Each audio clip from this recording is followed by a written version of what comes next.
It's TikTok famous podcast time here today with Lisa P. She's here with all her amazing homeschooling and fashion and politics and everything in between. So stay with us.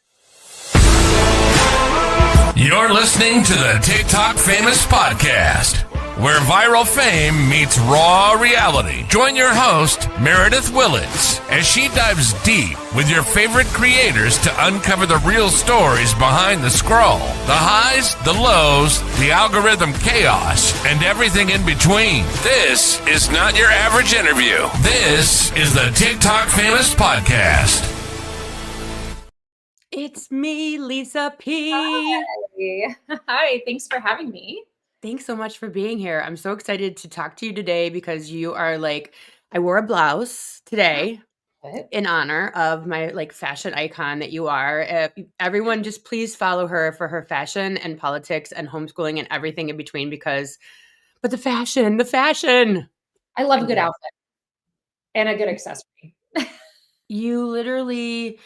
You are, what is the word? Conundrum? You are a conundrum because you are a Southern belle. You are a fashion icon. You are politically just a bulldog, in my opinion, just powerhouse. You talk about women's issues like no other, so eloquently, but yet so savage. So thank you for being here. I love that. Thank you. I'm so excited to talk to you today. This is so much fun.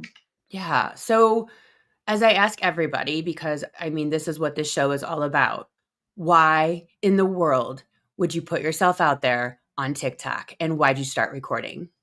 So I feel like every over 30 something millennial during COVID, I was born and I had never gotten on TikTok. I'd never heard about TikTok. I had heard whisperings about it when it was Musically, I believe, for the young people. And then all of a sudden, because we all had this time on our hands, why not download a new app? Why not see what's going on over there? And it became this really fun outlet. And I just started posting silly little videos, trends, music stuff, the stuff that was going on back then. And it really kind of took on its own thing after a while. It kind of filled this really interesting gap in the lack of social interaction at the time. Yeah. And I really never looked back after that. Yeah, I think I was talking on the last episode with Jessica Anderson, and she said she started with her kids the same way. It was COVID. Mm-hmm. Let's make fun videos and do the trends. And then it just kind of finds you. It finds this voice inside of you. Is that how it kind of felt for you? Yeah. I never used social media in this way before. I feel I had a Facebook and I had a private family only, Instagram account, that sort of stuff. But it was very millennial coded. It was not participating in the community of the internet in that way. And when TikTok first kind of became a thing I was using, all of a sudden it was conversations with people I didn't know. It was discussions I'd never heard of. It was getting this window into people's lives that I never would have seen before, because previously social media was your friends and family. Yeah. So I was looking at people's camping photos and wedding albums and things like that. But these were all people that I knew in real life. Being able to participate with the greater community of the internet became this thing that was very addictive in a way. It was very interesting to me. Yeah. And what I think is so cool is all that I have learned. The language around mental health, the language, the gaslighting and the love bombing and the, trauma bonding, all of these things that together for 5 years now. Literally, we're all in group therapy. But the language, when you learn this language, right, it allows you to go, oh, I've had that happen to me, but I just thought I was losing my mind, or I just thought they were a jerk. And now you realize it's unique to my family, my life, my experiences, not this very well observed phenomenon. And I think that it gives you this place to say, I'm not alone, especially with what you're doing, because you homeschool. I do. Yeah. Yeah. This is our second year. So we're still new into homeschooling, but I don't think it's something I would have considered if it wasn't for TikTok and like seeing other people do it. Oh, really? So this kind of like helped you see what that looked like in real life. Absolutely. I mean, I was one of those moms, especially during COVID. My daughter did virtual schooling, and that was a nightmare, like it was for pretty much everybody. And I remember telling people, like, oh my God, I can't believe people choose to do this. I can't believe people homeschool. I would never, like, this is awful. And slowly but surely, I feel like my algorithm was like hearing my thoughts and was like, haha, but wait. And then showed me people who actually do homeschool and what their life looks like. And it looks nothing like virtual schooling. And Mm. it intrigued me enough to really look into it. Yeah. I mean, isn't that the thing though that especially TikTok is like you said, it invites you into another planet, another world. I mean, it has taught me everything at, 52 years old about racism. It's taught Mhm. me everything about religion. It's taught me everything about the reality of this country. So being the person that you show yourself as, right? Like you are on social media, which I have this feeling that that's just who you are. A lot of people show up one way and I just feel that you are you and you can't fake it even if you tried. That's just how I get what I get from you. Yeah, I don't have a, like a Pers- marketing bone in my butt. Like I couldn't present myself in like a different way, which is why you'll see videos of me like fully dressed, and then you'll see videos of me like in my bathrobe with no makeup on because Yeah, like it's where I'm at today. right. It's like I have an idea. Hold on. I'm wearing a bathrobe. I can't plan my content. I can't be more strategic about it. It Yeah, just is what you get. same. So how is it? Okay, so you have amassed almost what around 800,000 followers across social media. I Okay, mean, that's a lot. yeah, like that's pretty on That's like point. a city. That's a city, right? That's a good sized city, I which is have to weird. remind myself of that all the time because when I'm making videos, I'm a stay-at-home mom, I'm home, I'm in my house. People expect like that I'm like this extrovert or I'm super social. I'm not. I'm in my house talking to my phone. Like like the fact that anywhere from like 300 people, if the algorithm hates me, to like several million people could see what I'm saying is like something that I don't think humans can actually compute in their Yeah. head. Like that's too many people. Yeah. And it's so funny for me anyways when I create for the words and the message knowing it like you're saying it could hit or it could just fall flat and it's like it's so frustrating when something that you know is so brilliant falls flat. It just is like, "Oh my gosh, it was such a like so many people need to hear this." But what is it like for you having that many followers in a southern you're in the Charleston area, yes? Carolina, yep. Yep, and then you dress like 1950s? Is that like 1950s inspired. I try like never inspired? to make it look like I'm full on like cosplaying the 1950s, but I just Yeah. love that era. I love the silhouettes. I love like I love the look of it and it just works for my body type and like try and keep a little inspiration.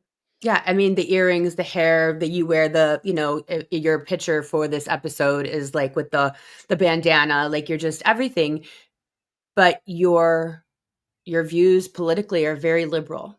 Yes, yeah, they are. And so how does that live? How does that exist in, the South? And like I said at the beginning, you're just like this person that kind of is a conundrum.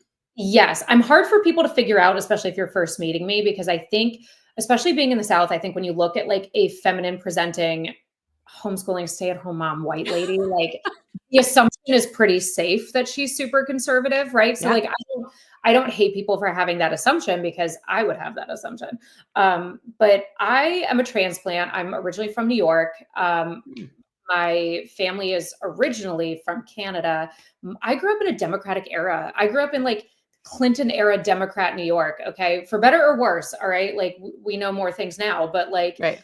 everyone around me was super liberal. So I took that for granted. I kind of always thought even people who were like fiscally conservative were like socially chill. Yeah.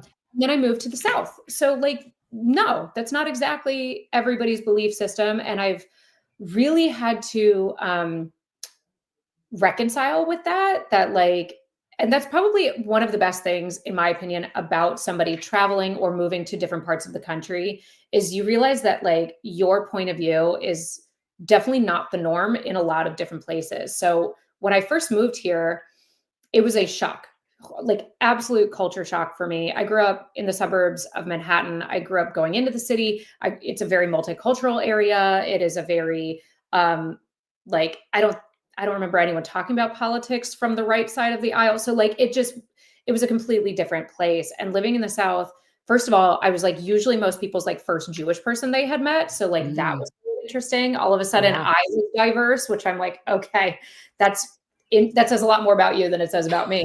Um, so like But if they're I not exposed to it, I mean, I remember we moved to New Jersey, South Jersey, and I think it was my daughter got invited to a bat mitzvah, and I was like, "What?" I had to like Google yeah, it. What's a bat mitzvah? I was from Midwest Ohio.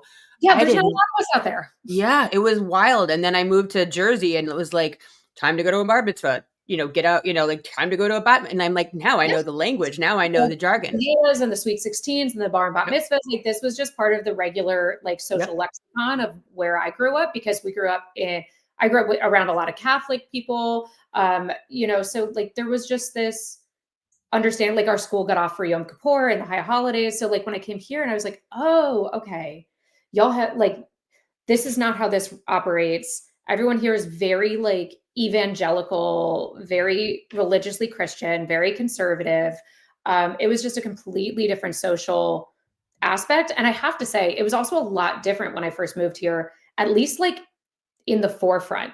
So I feel like since Trump's first presidency, it has become increasingly difficult um, to be this like liberal person in the South. I feel like before that, you just kind of voted. And I think, wherever you sit on either side of the aisle, I think everyone can admit that things have gotten more contentious and divisive in the past, like, I don't know, 5, 10 years ish. Yeah.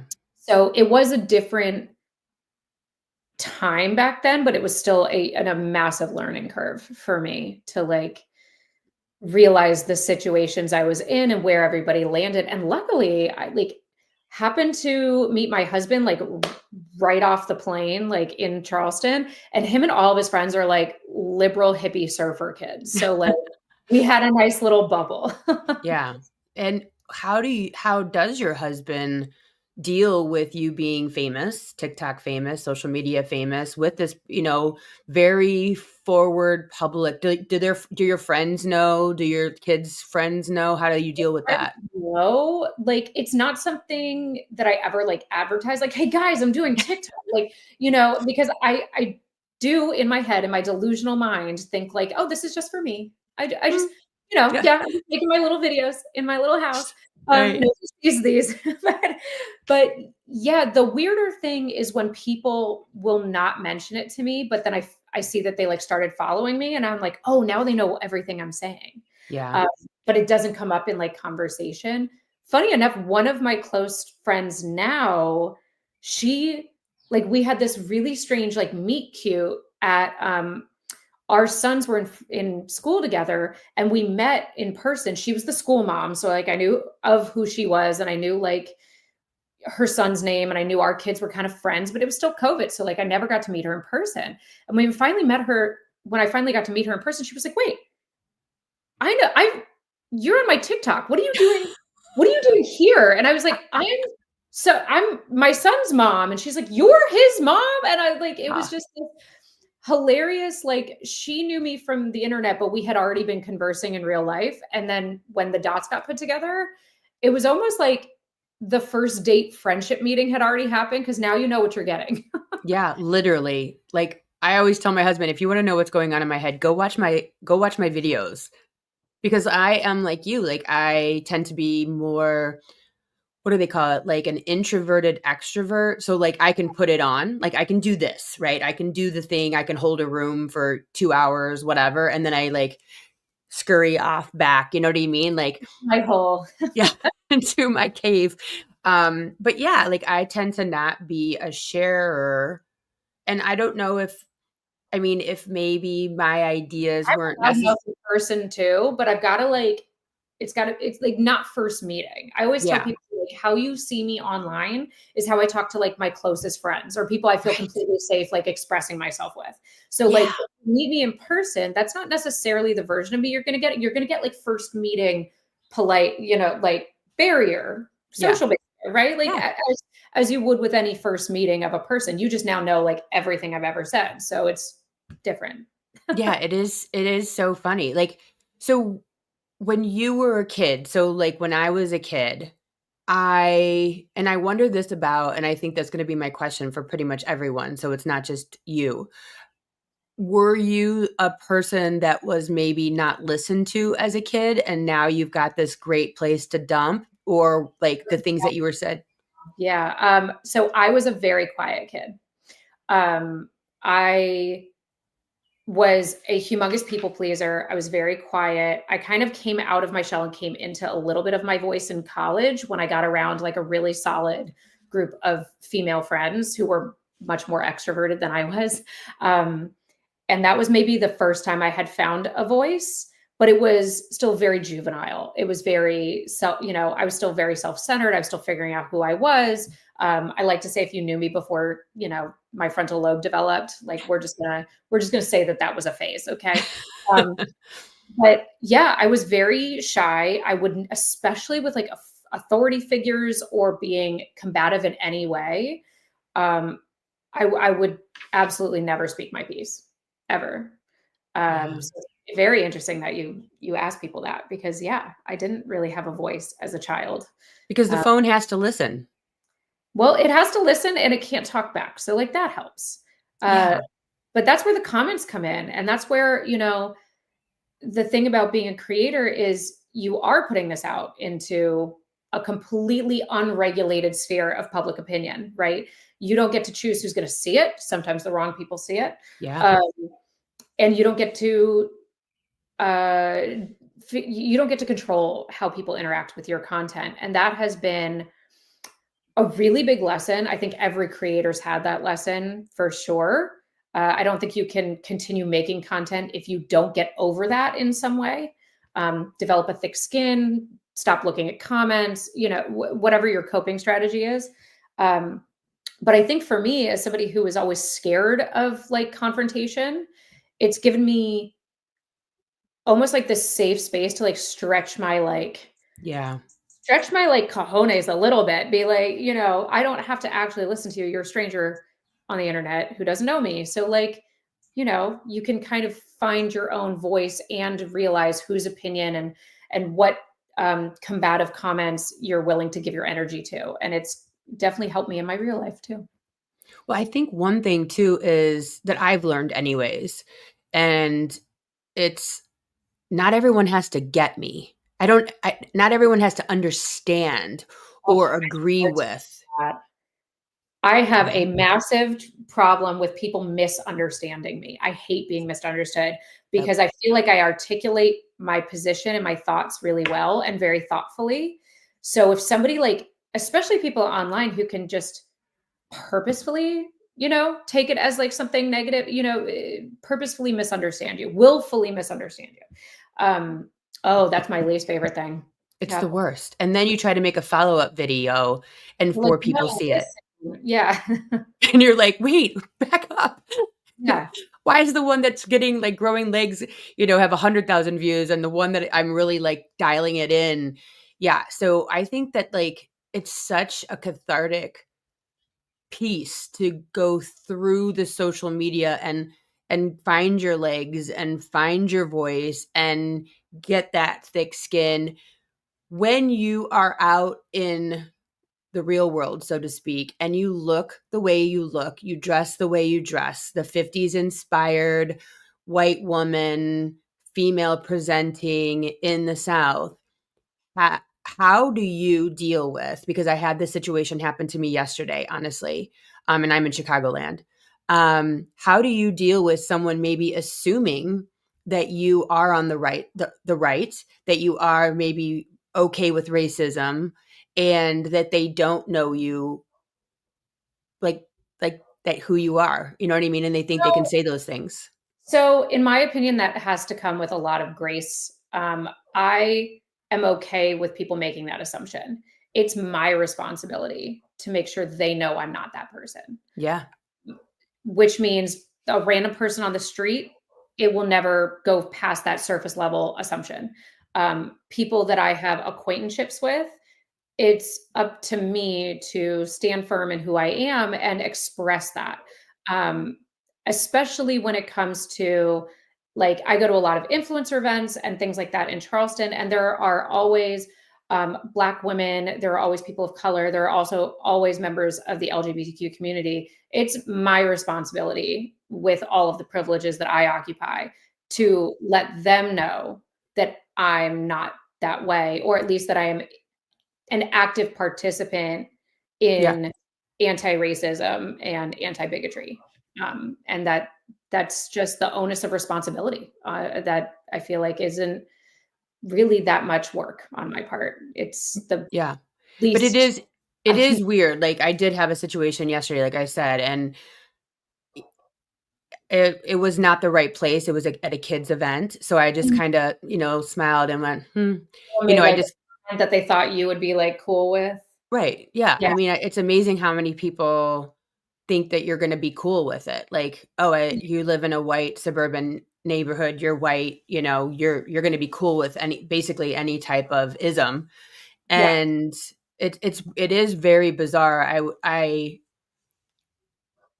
sometimes wish everyone would just would follow me on social media so you knew exactly where I stood.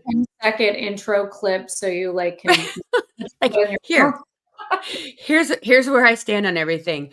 So, have you gotten yourself into any pickles of bad comments or people coming after you, or where you're like, "Oh shit, I really have done something not intentionally on social." Like, the funny thing is it's not the stuff you would think it is. Like, the most hate I have ever gotten on any video was one where I talked about setting boundaries with, like, boomer grandparents. Like, that was Mm, the one that I got the most hate, because it was all the angry, boomer boomers. grandparents who, like, aren't getting what they want from their grandkids, just like, "Ah!"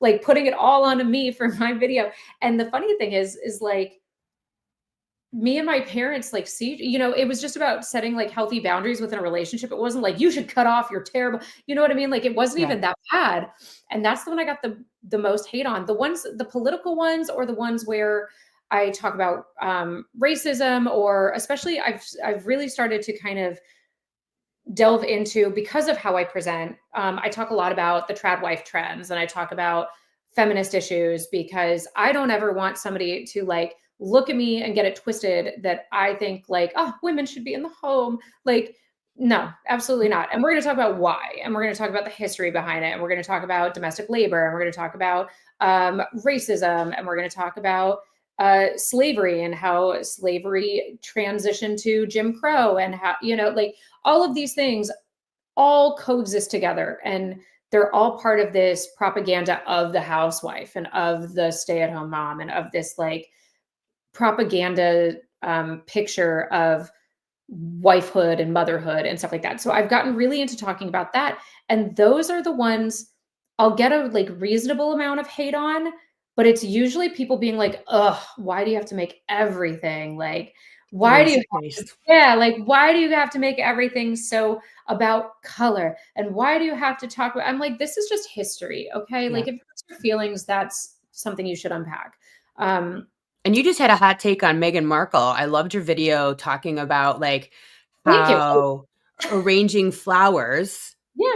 it looks domestic, but it's not, scrubbing, baseball pants and, picking up What dog the poop. dressing of domesticity? That's, like, that's the, and you see it all the time on, like, okay, so when I first had my daughter, I feel like it was like the Pinterest moms, right? Like, that was back in 2014. It was like prime Instagram perfect mom with the Pinterest. Like, I made, a tiered Jello mold. You know what I mean? Like, for every holiday. And I just remember drowning, being like, what the hell? Yeah. Like, that's not real. And I'm sure it's partly real for some people at some time, but it's not the whole picture. So Yeah. when you're looking at domestic tasks and what's being shown, it's really important to have that discernment. of what's being shown and why. And somebody made the connection with Meghan Markle when I was talking about the history of colorism within like mom culture and domesticity and like especially domestic laborers. Somebody was like, well, then why did people hate Meghan Markle doing domestic tasks if like traditionally, these white women were having black and brown women do these domestic tasks? I'm like, she's not doing those.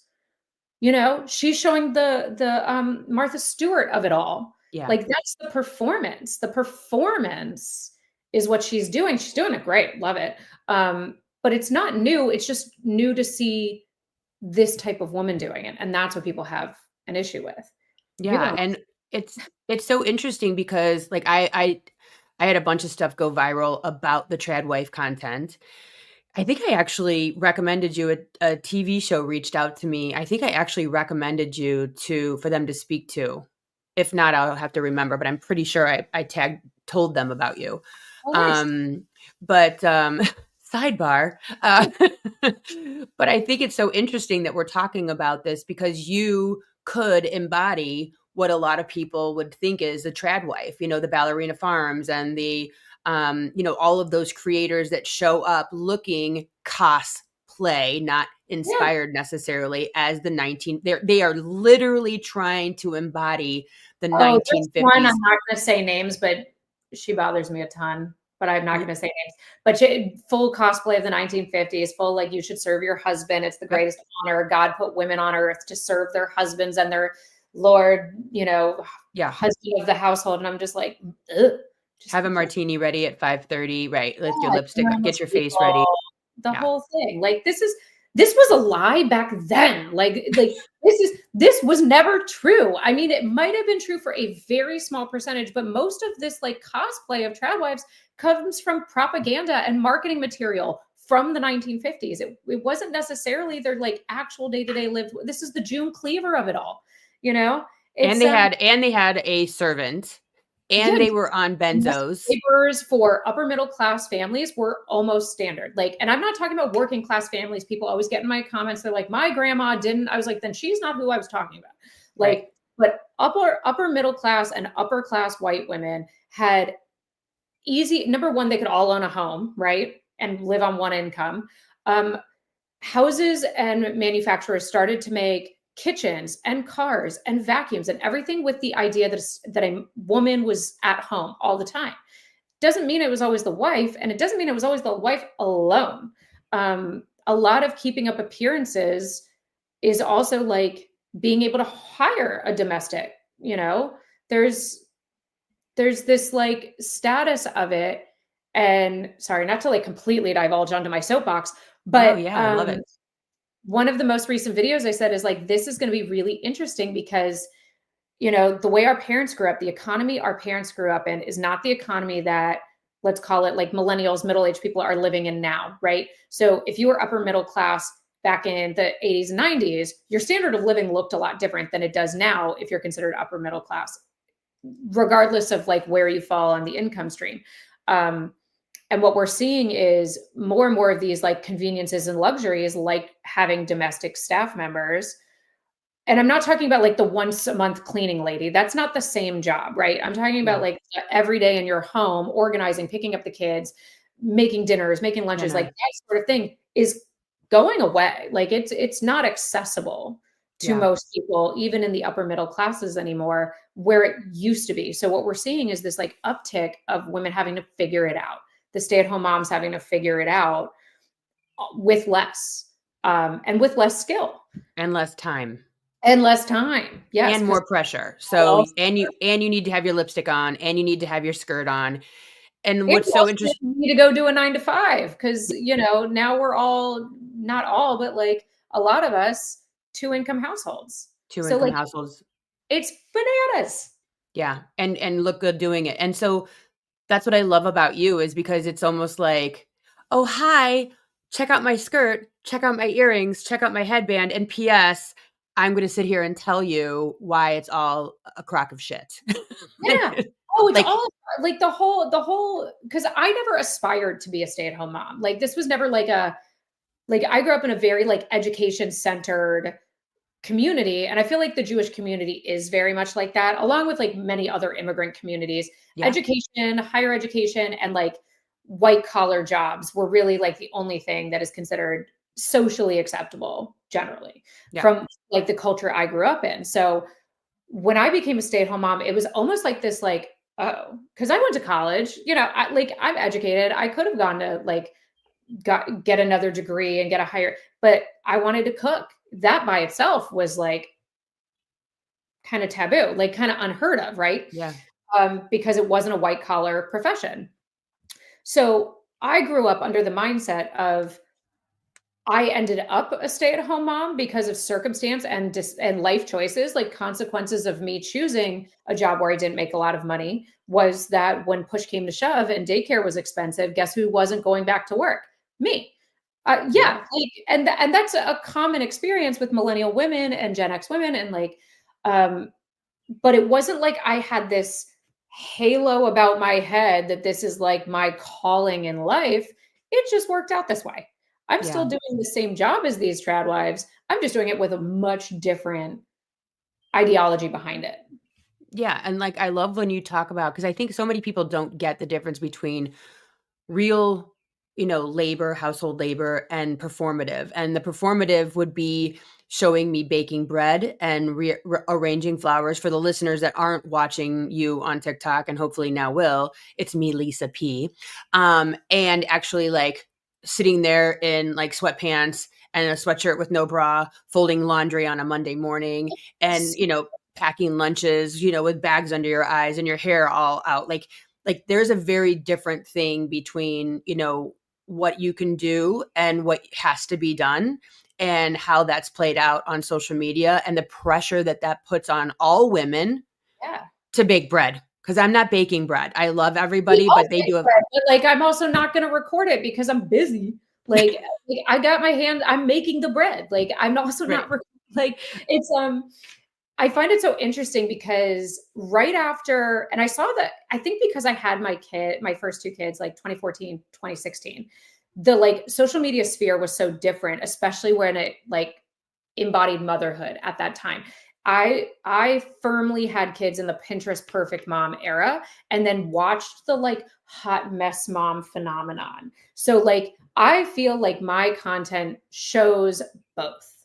Yeah. There are days when I am putting my house back together, running around with my kids. You may not see a post from me for a couple days because we got stuff going on. Like I can't live in social media in one or the other because it's all happening all at once. Yeah. Uh, some days I get up and get dressed. For example, getting up and get dressed today, that means I didn't like schlep my kids to the gym this morning because on gym days, I usually am not getting dressed that day because I Yeah. lost that time because I've got to homeschool and I've got to do laundry and I've got to do pickups and stuff like that. And those are the days you'll see me off the cuff with no makeup on. I feel like I want to empower women to take care of themselves, to feel beautiful, to realize like your life isn't over and you're not done being beautiful and sexy and powerful once you become a mother. Like, because you can get stuck in that place. Hmm. You get stuck in the I've got milk all over me. I don't feel good about myself. Like, you can get stuck there and it is a negative mental place. Like, it is, or at least it was for me. Yeah. So getting out of that and getting dressed, maybe not every day, but once in a while, remind yourself who's a baddie, right? Right. Remind yourself who you are. Like you are still a woman who deserves to feel beautiful, even though you are a mother. So I very much want that to be the message that comes through with the fashion stuff and the beauty stuff that I do, because it all comes from a place of like self confidence, self love, and like putting that effort into yourself because you deserve it because it's so easy to put yourself last once you become a mom. So easy. I was just talking about that with Jessica last week. I love everything that you're doing. I think that you're the perfect person to be showing women it's the all the facets. Like I see you it sounds so crazy, but it's like I'm baking bread, I'm going to go out and, do some skeet shooting, and then I'm going to go design an amazing outfit, and I'm going to talk politics at the school board meeting or, city council. You embody a true Southern woman. So even though you might be from New York, in my opinion, you are a Renaissance woman with all of the things going on, and I so appreciate you. I used to say that I was a Jane of all trades, master of none, because I like to dabble in a lot of different things. There's a lot of different facets to what I enjoy. Some things that people would not expect, maybe. And Good. I think that is life. I think that is interesting. I think this whole mommy war of putting people in boxes does nothing to like self-actualize women as whole people. Yeah. And I'm so lucky that I have such a wonderful group of women in my life here in real life who are also like 10 years older than me and content creators and multifaceted. I have a mom friend who's an influencer. She also DJs. She does nonprofit work, like just all across the board. So multifaceted, so interesting, so vibrant. And I'm so lucky to have that in real life. And I just hope that maybe I can be that for somebody online. Yeah, I think it's amazing when you don't even realize that you are being a role model to people around, because you definitely are a role model to me. Even though you're younger than me, you can still be a role model, because I think it's so important, like you said, to get up, to get dressed, not every day, but to be all the things. We do not have to fit in a drawer, in a box, on a shelf. We can be all the things all the time, whenever we want to, not because we're supposed to. Some days Absolutely. we get up and we wear the leggings. Some days we get up and we make content with, I always say coffee stained teeth. Some Oh, days yeah. we have it all together. It is what it is. And we're allowed to show up all the ways we want to. And I think that you really embody that. So thank you so much. Thank you. And I think that's one of the great things that TikTok allowed when the space was so saturated with perfection. I think TikTok has allowed real people and real voices and real complexity into the social media sphere. And you can kind of see, like, I don't want to sound like a conspiracy, but you can kind of see the algorithm shifting a little bit, and the perfection coming out and the professional influencers coming in. And like, you can definitely see that, but there's still a good amount of us who like, were just regular schmegular people during COVID who just shared their life and their views and managed to find a community on social media. And I think that's just super cool. It's so cool. Just to bring up what you're talking about with the professional, there's a gal out there who was selling weight loss. Did you see this? The weight loss I might have. courses and all this stuff. Did you? But she was really on Ozempic the whole time. Oh, I did. I did see that. Oh, 5 million people following her for weight loss information. And here she's, not that there's anything wrong with Ozempic. I've done entire series on my other podcast about weight loss, and you do you, but to sit there and sell so courses. it's so important. And I think that's the next frontier of social media. I think just like we had in advertising and stuff like that, I think we're just behind on social media because it's so new. But I think the way that we're talking about kids on social media and disclosures for ads and disclosures for like any sort of marketing, I think this is coming. I think people are going to have to be safer online. But one thing I love about TikTok, I will say the truth comes out usually. People Who dig. you are. They will find you. They will know if you're full of shit on TikTok. I don't know how they do it, but somehow, somewhere, someone figures it out. And Time and a lot of sleuthy skills for sure. yeah, well, thank you so much. It's me, Lisa P, on TikTok. Is that your same handle on Instagram? It is. It's me, Lisa P, with like an underscore on TikTok and a dot on Instagram. I just couldn't get that underscore to happen on Instagram. So No worry. Well, we will have all of that in the show notes. But thank you so very much for being on the TikTok Famous podcast. I so appreciate you. Everyone go check her out. And I will see you here next week with another guest. So I'll see you next week. Bye. Bye. Thanks for tuning in to the TikTok Famous podcast with Meredith Willits. If you're loving the unfiltered stories and behind-the-scenes truths, be sure to subscribe, leave a review, and share the show. Until next time, let's get famous.